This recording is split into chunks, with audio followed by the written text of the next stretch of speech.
Petrevere. I am the books editor at NPR, specializing in fiction and all kinds of delightful nerd stuff. And I'm so excited to be here this afternoon for this panel on young adult fantasy with these amazing authors whose books I've spent the last week reading. My job does not suck at all, I can tell you. We've got Margaret Owen, Aiden Thomas, Marie Liu, Katy Pool, Tanaz Bhathena.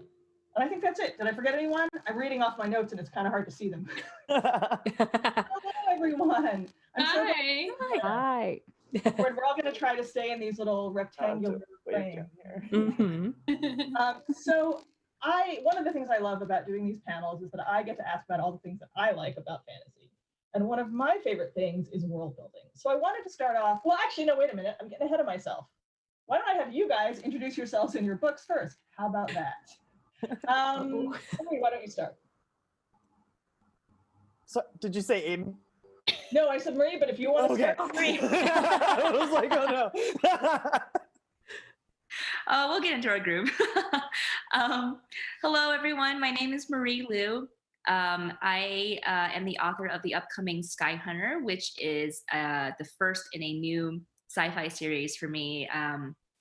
And it's about this futuristic society set like 5,000 years in our future, but in a regressed version of society, and about this federation that is kind of taking over everything except for this one tiny country called Mara. And it's about this girl named Talon, who is one of the few elite warriors who is defending Mara against all odds, even though Mara itself kind of treats her as a second-class citizen. And it's about her journey. It's about her found family. It's about a boy named Red that she finds, who is a prisoner of war from the other side, and whether or not he is a weapon that can help them or destroy them. And I had a lot of fun writing it. My other books are all sci-fi and fantasy too, and that's kind of the worlds I like to inhabit. So yeah, that's pretty much it for me. And you want to go next? Sure. I'm Aiden Thomas. I'm the author of Cemetery Boys, which is coming out on September 1st. It is a, what do we call it? It's a contemporary paranormal romance action adventure story about a trans boy who is trying to prove his gender to his family, who is a community of brujos. And so to do that, he's like, I'm going to summon the spirit of my cousin and help him release the other side. But he accidentally summons the wrong ghost and ends up getting a crush on said ghost. And it's a really fun exploration of like Latinx culture and magic. And yeah, it's a fun time. Who's next? Tanaz? Oh, Katy. I'm Katy Rose Pool. I am the author of There Will Come a Darkness and the upcoming sequel, As the Shadow Rises.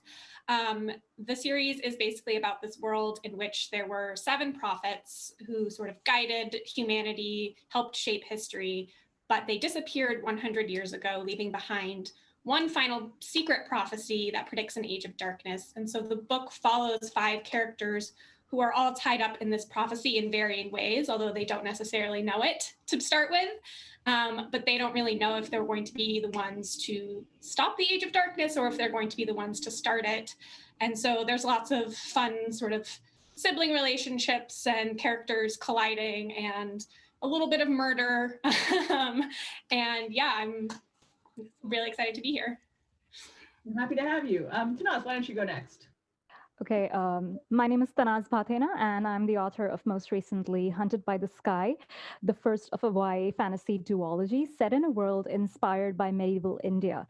The story follows a girl named Gul who's seeking vengeance on a tyrant king for ordering the murder of her parents. Trained in warrior magic by a group of rebel women called the Sisterhood of the Golden Lotus, Gul eventually infiltrates the king's palace with the help of a reluctant stable boy named Kavas, who has some dark secrets of his own. This is the first fantasy book that I've written. I've written 2 other contemporary novels in the past. And Margaret. Okay. Hi, I'm Margaret Owen. I am the author of The Merciful Crow and its sequel, which is out on Tuesday, The Faithless Hawk. Let me see if I can get it into the square. And got it. Oh, there we go. So yeah, The Merciful Crow is a fantasy about a girl who is born in a kingdom that is stratified by caste, and every caste is born with its own unique power, except for hers, which are basically at the bottom of the society, but they are the only caste that is immune to a deadly plague, little too timely, that is basically rampant through the rest of the country. And more like the Cliff's Notes version is that she and her family get sucked into a political drama in which they have to help the heir to the throne flee across the country to escape the evil stepmother who is trying to basically usurp his throne and also take out the main character's people at the same time. And the sort of linchpin there is that when the main character's family is approached to undertake this, they are asked to do this basically just to save their own skins. And instead, the main character, Phi, says, "That's cute. I don't work for free," and extracts a promise to basically force the heir to the throne to address the persecution that her people face once he's actually on the throne. But the first book is kind of about, basically the worst road trip in the world as they cross this country, and the prince himself sees exactly how bad his family has let things get in the country, specifically for her people. The second book, The Faithless Hawk, is basically learning that that promise is going to be very, very difficult to keep for a number of reasons. And so it wraps up the duology with sort of addressing that and figuring out exactly how they're going to keep this promise when many, many factors are allied against them. I did really enjoy reading everybody's books. It's the best part of my job that I get to do things like this. And I have pre-ordered The Faithless Hawk. I'm very excited. Yay, thank you. Back to the question that I originally was going to kick off with before I got ahead of myself. You've all built such interesting, distinct worlds. So what's your process? Like, how do you immerse yourselves in it? What kinds of research do you do? And then this is a thing that I always like to ask, which is, when you are in a fictional world, what throws you out of it? Like, I can't deal with it if people use language that I think is anachronistic. I was reading a historical novel set in the 20s and somebody said, "Let's grab a drink." And I was like, no, you don't. So, just tell me about your process when you're building your worlds. And anyone can start. Or I will just randomly point at somebody. Margaret. I think for me, a lot of it is just figuring out. I think world and characters sort of inform each other, right? Like, you can't have one that exists without sort of impacting the other, and so it's not just a matter of what comes first, the characters or the story. You look at the chicken and the egg, which one, how these two both exist in tandem and how they carry the story. With that said, a lot of the first part of the process is just sort of screaming into a Word document and trying to just put out a whole bunch of ideas and be like, this is what I want to do, and a whole lot of Wikipedia tabs open. But I think the most important thing is to make sure that the world building goes from sort of top to bottom, like you were saying with anachronistic language. Like, "Let's grab a drink" will absolutely just yeet me out of a story so fast.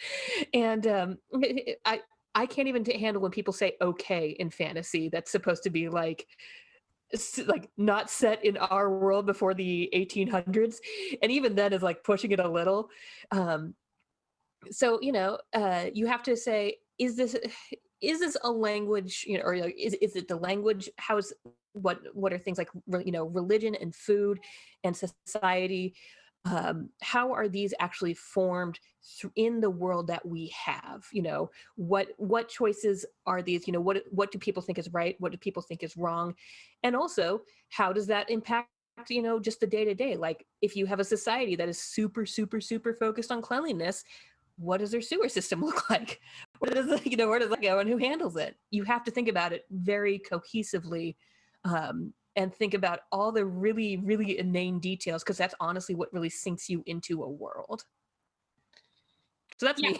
I totally agree with that. And I love your world building in The Merciful Crow, first of all. And I definitely think my world building process starts with sort of me, like, I want to just put exciting stuff in there, and I want to put, like, you know, different kinds of magic and like prophecies and whatever it is.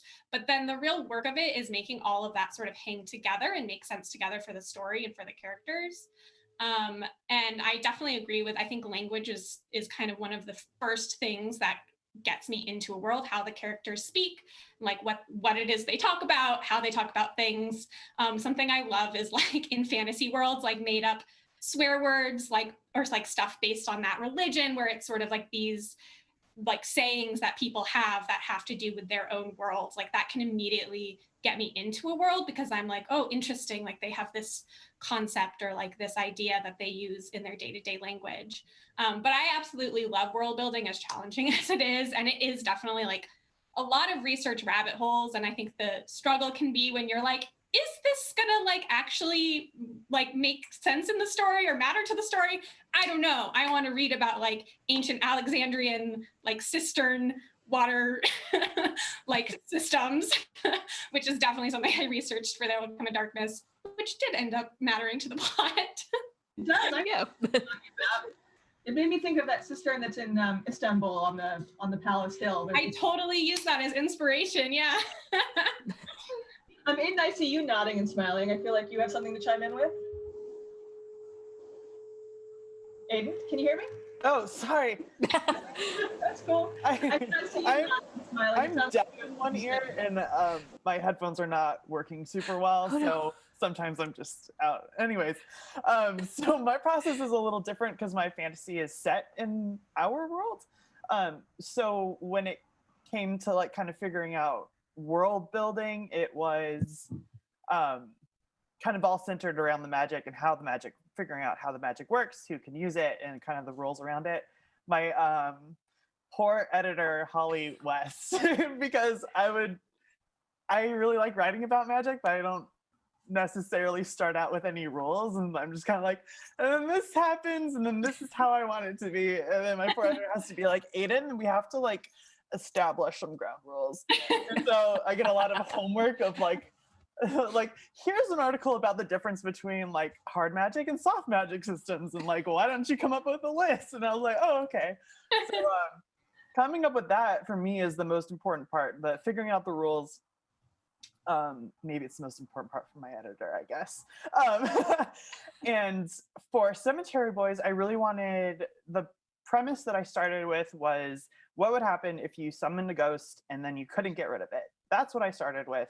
And I knew that I wanted it to have a Latinx main character, and to have it really be about like our culture and our magic and what that looks like. So research was really hard because of colonization. Like most of our like traditions are oral, and like that's how we know about everything. So the research going into it was really, really difficult. But at the same time, it kind of gave me some wiggle room to kind of create new traditions or mythos to go with. And I knew that I wanted it to be set around Dia de Muertos, or Day of the Dead, because this is a story about ghosts. And kind of everything within the magic system is intrinsically related to Day of the Dead. And it was a lot of kind of taking the magic that's kind of naturally in our own culture and history, and then just making that literal in the world of like Cemetery Boys. So while we believe that we welcome back our ancestors for Dia de Muertos, and we call them back to us by using ofrendas and marigolds and like special food, I could just literally take that and then just make it literal inside Cemetery Boys. And so that was really, yeah, it's all grounded in that kind of really specific Latinx magic, which has been so much fun to play with. Also, the ghost is hot. You didn't mention that. I mean, that's important, right? Crucial. Tanaz and Marie, I mean, both of you guys wrote books that have some relation to the world we live in now, or did at one point, or will far in the future. So is there a difference to that process when you're taking things that actually exist and trying to turn them into a fantasy world? Yeah, that's really a great question. And I really liked what Aiden had to say about their process.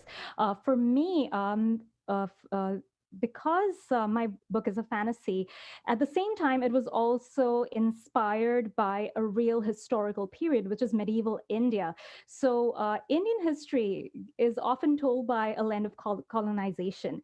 And I had to essentially decolonize my imagination to figure out how my fantasy kingdom would be both similar to and different from a typical kingdom in 15th or 16th century Hindustan, which is what that region was called. And it was not even called modern India, or what it didn't even look like what modern India looks like at that time.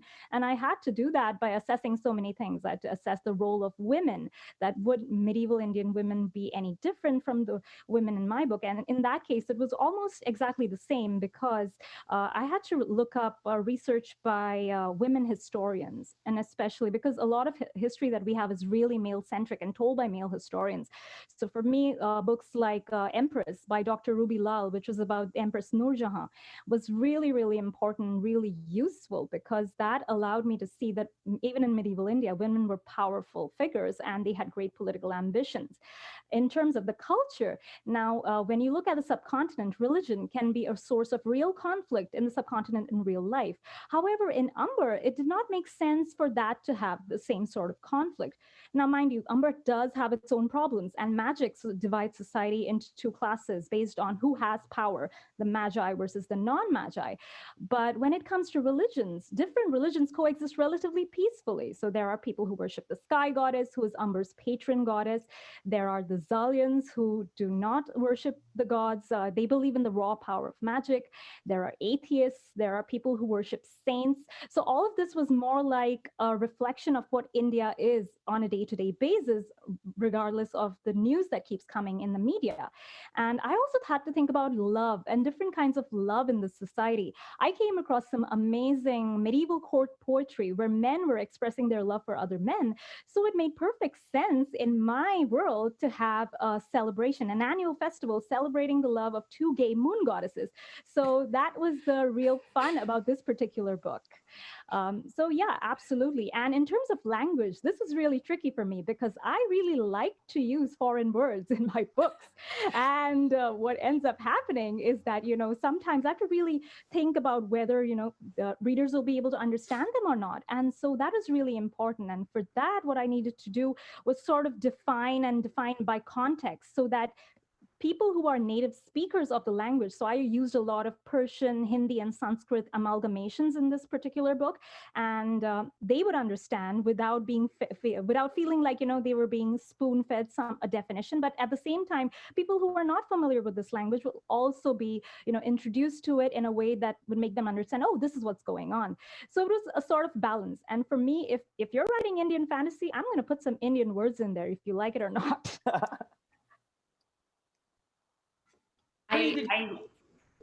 I loved everything you just said, Tanaz, and you, Aiden, as well, because I totally understand that.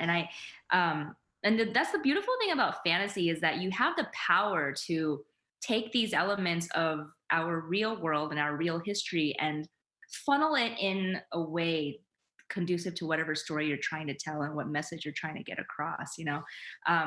I think that's why fantasy and science fiction are so powerful to begin with. And for me, like Margaret and Katy were saying earlier, I began Sky Hunter with a character.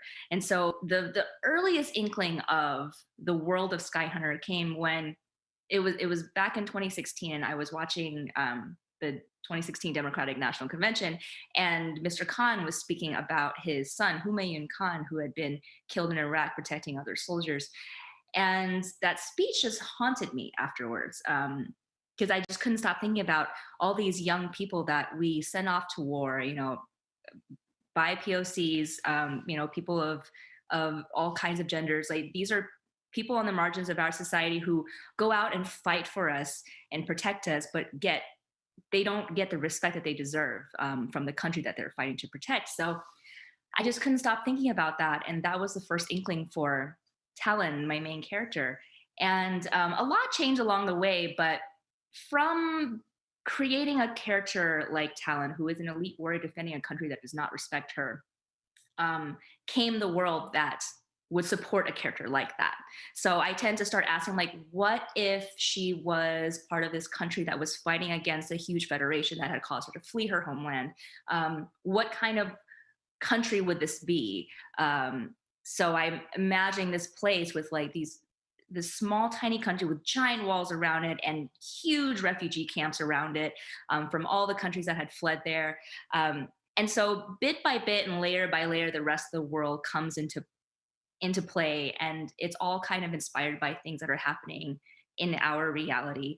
And the other piece that inspired the Sky Hunter world was this book that I read, and now I'm trying to think of the name of it. It's called Fallen Glory: The Lives and Deaths of History's Most Famous Buildings.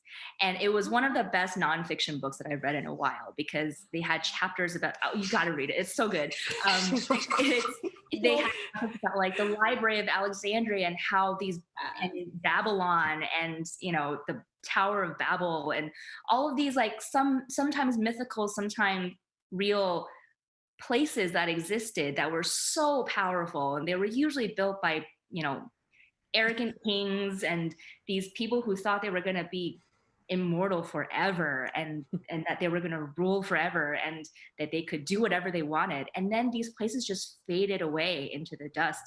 And I just thought it was so haunting and poetic. So I wanted to build this society where it's set, you know, thousands and thousands of years in our future, and the people that live in this future know about us from our ruins, like the ruins of our land, the ruins of our planes and our ships and our giant statues and our giant monuments to what we once were. And it begs the question of like, does history repeat itself? You know, do we do the same thing again that we are doing now, or are we learning from any of the things that our ancestors did when they rose and fell? Because, you know, as we rise, so too will we fall. And what will remain of us, you know, when the next round of people come around? And so all of those kind of thoughts were going into the world building. And I tend to do about like half of my world building before I start a first draft, and I just start drafting. And then as I'm drafting the first draft, the rest of the pieces come into the rest of the story. And that's because I'm learning about my characters. And I've realized that if I don't know everything about my characters, I don't know all the pieces of the world that supports them. And so my first draft is like a complete mess. It's just like me trying to figure out who everyone is and does this world make sense? And so in Sky Hunter, there's like these monsters called ghosts that are basically humans that have been transformed by the Federation into these soulless, desperately angry, mindless, monstrous creatures that then are sent out to hunt people in Mara. And I remember early on, my poor editor is just like, so they can hear really well, but they can't see really well. So what happens if, you know, the soldiers are breathing and see the breath of their air, you know, their breath in the air? Can they? And I was like, oh, right, I have to think about that. So I'm like, everybody gets masks. So to get masks. And it's just like this constant push and pull of figuring out, you know, what makes sense to support the world. But yeah, it's a lot of pieces of reality being funneled into a vision of this theme that I'm trying to understand in this moment of time of myself that I'm trying to make sense of. And all of that goes into the world building. This is totally a sillier take on what you're talking about, but I have to ask if you've ever read a book called Motel of the Mysteries. It's a really, it's a picture book essentially about far future archaeologists encountering the buried ruins of an American drive-in motel and how they misinterpret everything. I love it. It's deeply silly, but I love it. But what I wanted to ask was, so the description of this panel talked about fantasy as escapism, which is a pretty common, not exactly rap, but a pretty common trope about fantasy, that it's escapism. But as we all know, sci-fi and fantasy tend to be where writers grapple with a lot of the issues that are confronting society. And particularly when I was reading your books, they were very enjoyable, but they were not escapist. So, can we just unpack that idea a little bit? That, like, who's escaping? What are they escaping from? Who gets to escape? Who wants to go first? Yeah, and who wants to go first? That's the question. I think for me with writing Cemetery Boys, it's interesting because it's this book that's essentially about death, the entire thing. But it's also like people read it and I would hope or enjoy it and they laugh a lot and they kind of find little pleasures in that. Like, so it's an interesting kind of balancing the two, like keeping it, you know, escapism in that you're going to like enjoy what you're reading, you're going to laugh, you're going to have a good time, while at the same time you're dealing with familial death. You're dealing with a main character who's trans and who is coming up against a lot of transphobia, a lot of homophobia, and there's also racism that I talk about in the book, and like deportation, all these really kind of heavy topics. And for me, the escapism part is the light, like bringing in lightheartedness, kind of reflecting the nihilistic humor that teens have right now, which is my favorite kind of humor, but also providing them, especially like trans teens, Latinx readers, with a character who is going through a lot of rough stuff, but who is at his core and at the end of the story is supported, he's loved for who he is, and he's powerful. And a lot of teens, like, they don't get to see that or experience that in themselves right now. They kind of feel like they're stuck in this weird transitionary stage where they don't really have a lot of power themselves to feel like they can impact or change anything. So when I wrote Cemetery Boys, I knew that I was going to be dealing with these really heavy topics, but I also wanted readers to feel empowered and to feel important and to be able to see that reflected in a character that looks like them and has similar experiences to them. So yeah, the escapism part, I guess, for me is having hope and feeling that like, yes, if the ads can do it, I can do it. If the ads can get through this, I can get through this. For me, that's, yeah.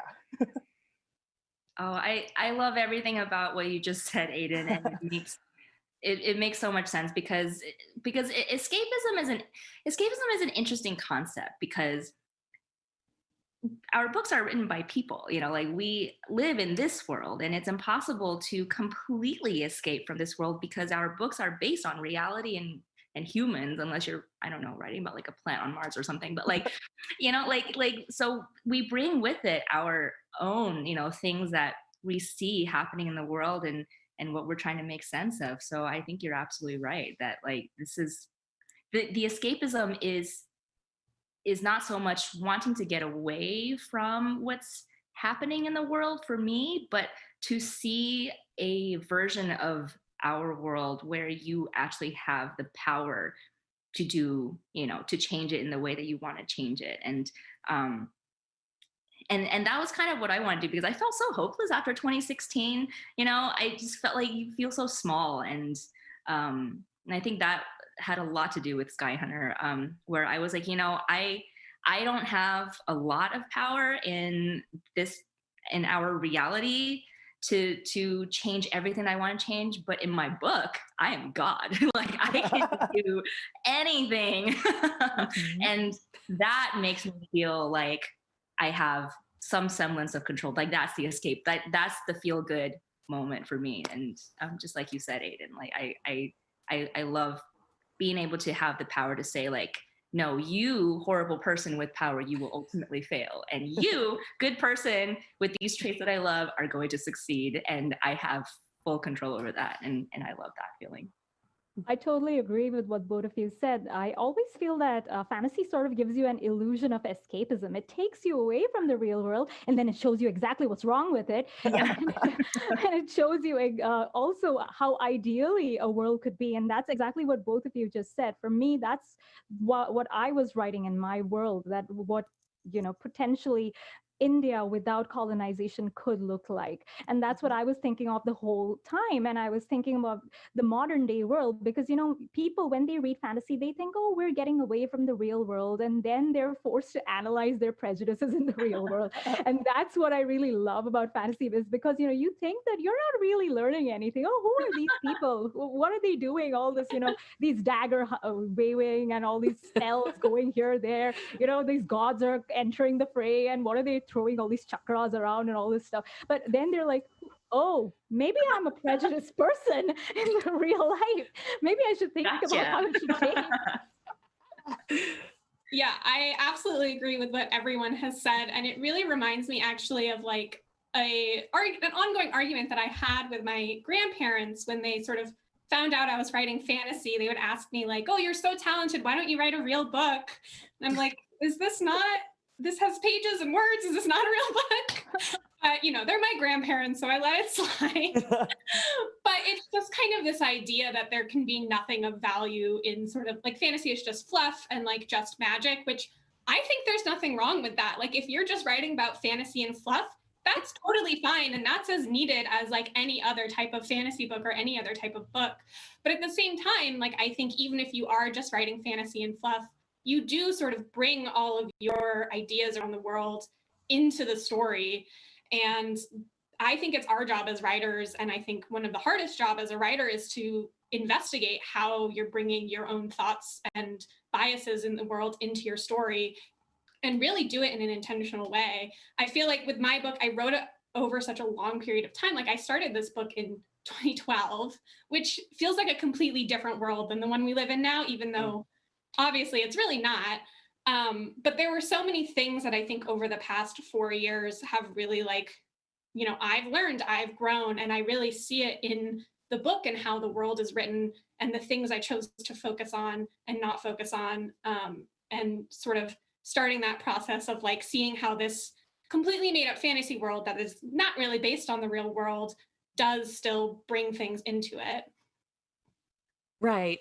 And you know, this has been a big thing for me is as I am writing fantasy, I think a lot of the traditions that we've come from the traditional fantasy that we think of is sort of this, you know, the generic European castle and it's about, you know, there's princesses and knights and kings, and maybe, you know, some people are sprinkling poison into other people's cups and some people are just stabbing each other recreationally, and that's just how it goes.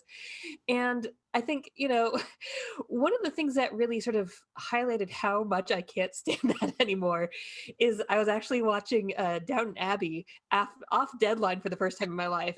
And I just felt my blood pressure rising at every story that was like framing, oh, this servant is about to be framed for a crime they didn't commit, with the same kind of equal gravitas as, oh, well, Lady Ethel has worn the wrong color to a party. Or like the moment when they're trying to convince another rich person to pay for Downton Abbey. And they're like, we're going to throw the biggest, best party so she sees how incredible or how this is all worth it. And it's like, we're going to show her how cool our stuff is so she thinks that's worth, our lifestyle is worth investing in. And I almost had an aneurysm on the spot. But, you know, it was realizing that is escapist to folks, you know, or that has been sort of positioned as escapist media, says a lot about what we're escaping from, in that, you know, this idea that, you know, these problems are super real and very severe and just as equally valid as this guy being wrongfully imprisoned for murder. You know, it's that's always just driven me up a wall. But especially because it's like, also these problems are equally valid and you know, and disastrous because these people are rich and they are white and they are physically able and they are straight, and you know, all these servants, you know, their whole lives are just, you know, sure, drama's going on down there, but they're servants, they'll be fine. And it's like, cool. Anyway, like I said, I could go on a whole ramble about this, but at the end of the day, I think, you know, when we look at a lot of sort of what I jokingly call white bread fantasy, a lot of the sort of escapist elements rely, like they're stacked on invisible pillars of actual human cost, and the stories don't engage with that, and that always drives me up a wall. And I think for me, it's always been way more interesting to engage with the stories of the people who are supporting these systems, whether willingly or unwillingly. And also, I think as we've talked about, asking themselves, how long they really want to keep holding up that ceiling, you know? Mhm. So that has been where I've been at. I find it interesting and somewhat upsetting that our concept of escapism now involves having hope and agency. Yikes. It's so true. We have about 10 minutes left, which is unfortunate because I have a big, deep question to ask. So I'm going to ask you guys a big, deep question, and then you're going to have 10 minutes to answer it. Oh So boy. one of the things that I noticed when I read all of your books is that they had, certainly some of them had the big bad, the villain that a traditional kind of fantasy story has. But to me, as I was reading, the common thread through all of these books was that the real ill, the real evil was hatred, fear, discrimination. It wasn't embodied in a particular person, but in the societal structure. So I wanted to ask, is that something you were doing on purpose, and why? Margaret, you look like you want to jump. 100%. You have 2 minutes. 1000%. I think, okay. Yeah. So in a nutshell, I think, you know, one of the things that we need to look at societally, and, you know, it's to me sort of a moral obligation to include this in my stories as someone who inhabits a position of privilege that perpetuates a lot of these ills. I think it's important for us to be engaging with this idea that the societies that inherently privilege other people allow them to engage in violence against others without consequence. And if we are not engaging with that, then we need to, or, you know, then we are morally failing.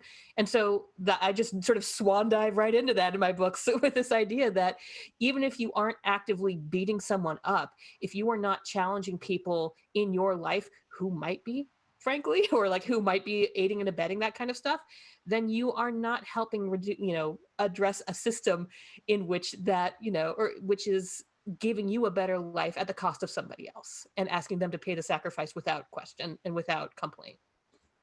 Ta-da! Was that under 2 minutes?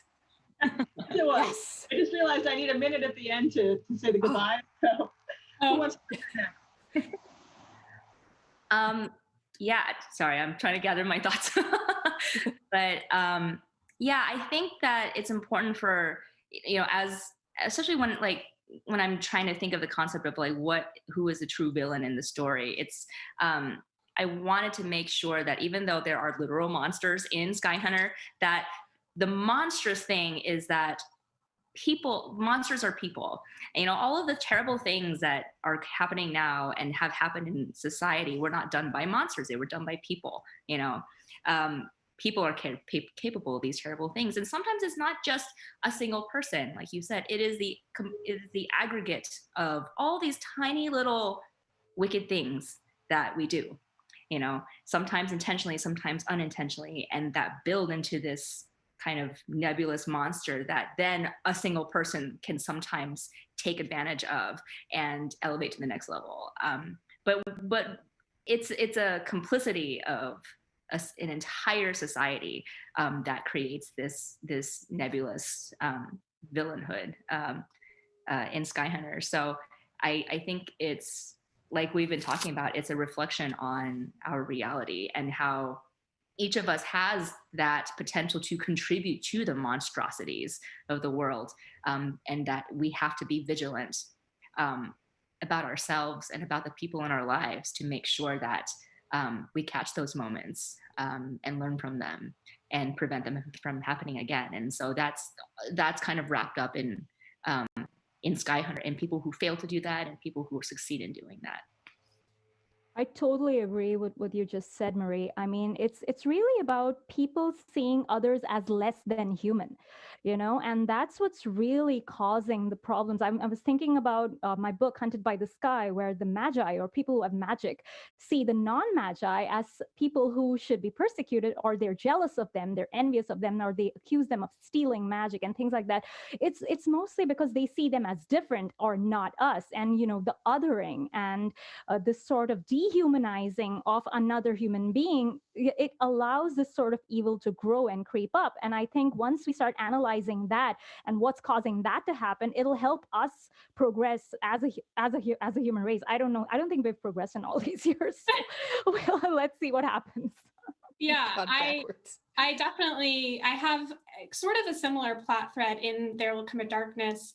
And I think something that became apparent to me was that I was kind of talking about this process that happens where, you know, during certain times in history, things aren't going very well.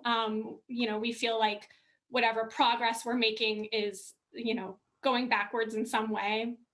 Like there's this process of scapegoating that happens where it's like, oh, these are the people who are responsible for what's wrong in our country, in our world. Like, oh, it's them. It's, you know, and it's usually the most marginalized, like the, you know, the people who actually need society's help the most that get scapegoated.